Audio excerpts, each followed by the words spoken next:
অশোকনগরের এই সুদখোর কত বড় অমানুষ দেখুন একবার। ধার সময় শোধ করতে পারেনি, তার পরিণাম যা হলো শুনলে শিউরে উঠবেন। সুদের টাকা তুলতে এক যুবকের বউয়ের দেহের গুরুত্বপূর্ণ অংশটাই বিক্রি করিয়ে দিল ওই সুদখোর।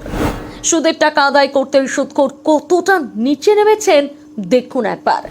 অভিযুক্ত গ্রেপ্তার হতেই সকলে মুখ খুলছেন, তারপরই জানা যায় তার ভয়াবহ রূপ।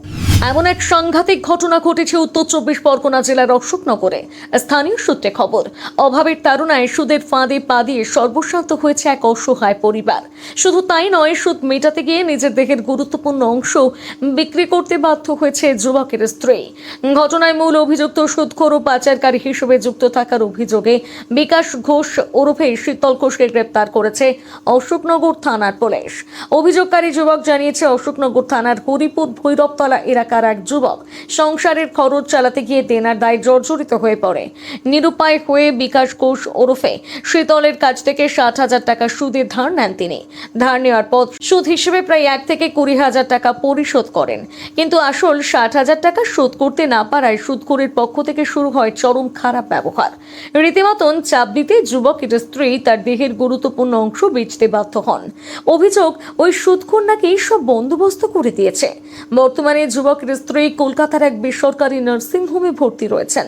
সুদখোরের নির্মমতার কথা বলতে গিয়ে কেঁদে ফেললেন ঋণগ্রস্ত যুবক। আমি ওনার থেকে 60,000 টাকা সুদে নিয়েছিলাম। শীতল ঘোষের থেকে 60,000 টাকা সুদে নিয়েছিলাম। সুদে নেওয়ার পর আমি কম বেশি 7-8 মাস ধরে পার ডে 600 টাকা করে, মাসে 18,000 টাকা। উল্টা আমাকে 1 মাস পরে টাকা না দিতে পারলে আমাকে ফাইন করতো। আমার একটা ভ্যান ছিল, সেটা বিক্রি করে আমি 5,000 টাকা ফাইন দিয়ে সুদ দিয়েছি। কম বেশি আমি 1,30,000 টাকা দিয়ে দিয়েছি। 6-7 মাসে 1,30,000 টাকা আমি অলরেডি দিয়ে দিয়েছি। হ্যাঁ সুদ দিয়েছি। এবার তারপরেও আমি তারপরে যখন 6-7 মাস ধরে আমি সুদ দিতে পারছিলাম না, আমি খুব চাপে পড়ে ওনার কাছে যাই।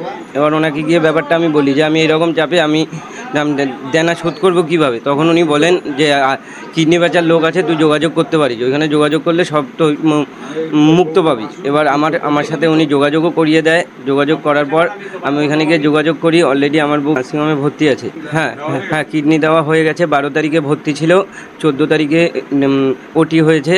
আর আমার বউকে শনিবার দিন ছুটি দেওয়া হবে। ওই দাদাকে আমি বলেছিলাম আপোষে যে আমি 1 লাখ টাকা দেবো, আপনি একটু বুঝে নিন। এবার উনি তখনও বুঝছে না। আমার একইতেই আমার মা বয়স্ক মানুষ, খুবই অসুস্থ, তার ভিতরে আমি ছেলেটার ওই অবস্থা, বউ আমার নার্সিংহোমে।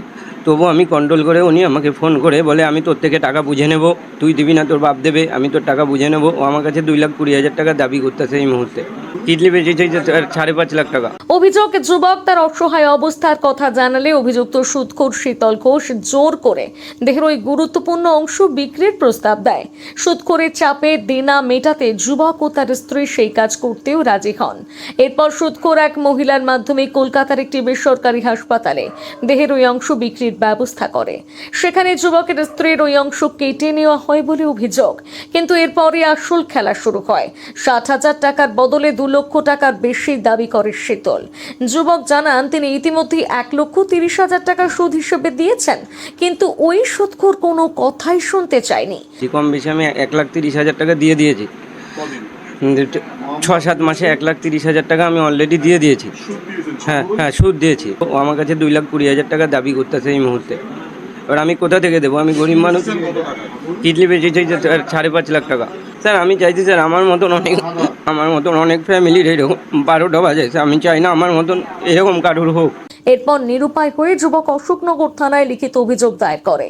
অভিযোগের ভিত্তিতে পুলিশ বিকাশ ঘোষ ওরফে শীতলকে গ্রেপ্তার করে। অশোকনগরের সুদখোরের কীর্তি ফাঁস হতেই অনেকেই মুখ খুলেছেন। পুলিশের তদন্তেই চক্রের আরো পর্দাফাঁস হবে বলে মনে করা হচ্ছে।